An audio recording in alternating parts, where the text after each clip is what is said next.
Let's be heard. Round two of the Bob Grant program. Let's get back to our busy telephones and say hello to Jeremy. Hello, Jeremy.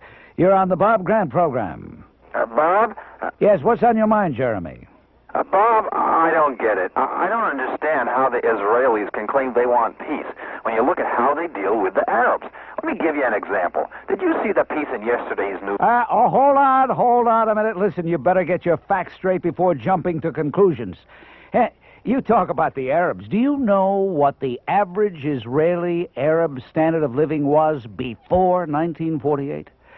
Have you seen the new Arab housing built with Israeli government subsidies? Do you know there are democratically elected Arab representatives in the Israeli parliament? Can you imagine Jews being allowed to participate in the government bodies of Egypt or Syria or Jordan? Are you aware that Israel has offered to dismantle the refugee camps and build modern housing for the Arabs, but the United Nations has refused repeatedly to allow them? Hey, if you want to speak intelligently about events in the Middle East, it's not enough to read the papers and watch the TV news. Look, I've been to Israel many times and met the people who make the news. There's a lot more to it than meets the eye. I've been fascinated with Israel ever since the day it became a state. In fact, that day, May 14th, 1948, was the very day I began my broadcasting career back in Chicago. And I remember reading that news item on the air. The historic vote in the United Nations that day was the culmination of 2,000 years of struggle for the Jewish people to return to their ancestral homeland. In 1918, with the Balfour Declaration acknowledging the right of Jews to settle in the Holy Land, the Zionist dream had begun to come true. But it was still a long and bloody uphill battle. 10 years later, Jewish settlements were decimated by Arab massacres. 10 years after that, the British White Paper severely limited Jewish immigration. And when Israel finally did become a state, it was the beginning of a new phase in the struggle, as the Arabs pledged to drive Israel into the sea.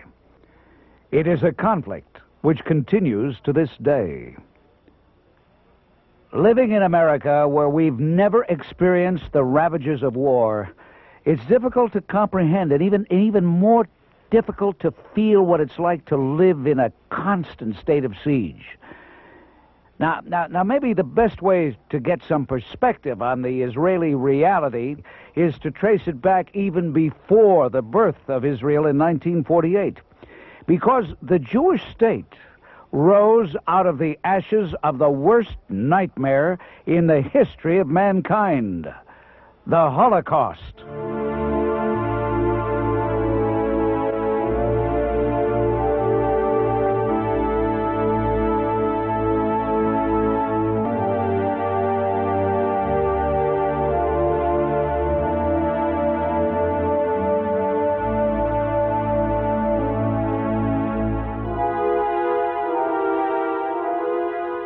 I'm standing here at Yad Vashem. In Hebrew, it means hand of the names, or memorial of the names. What names? The names of 6 million people who died in the Holocaust. 4 million adults, 2 million children.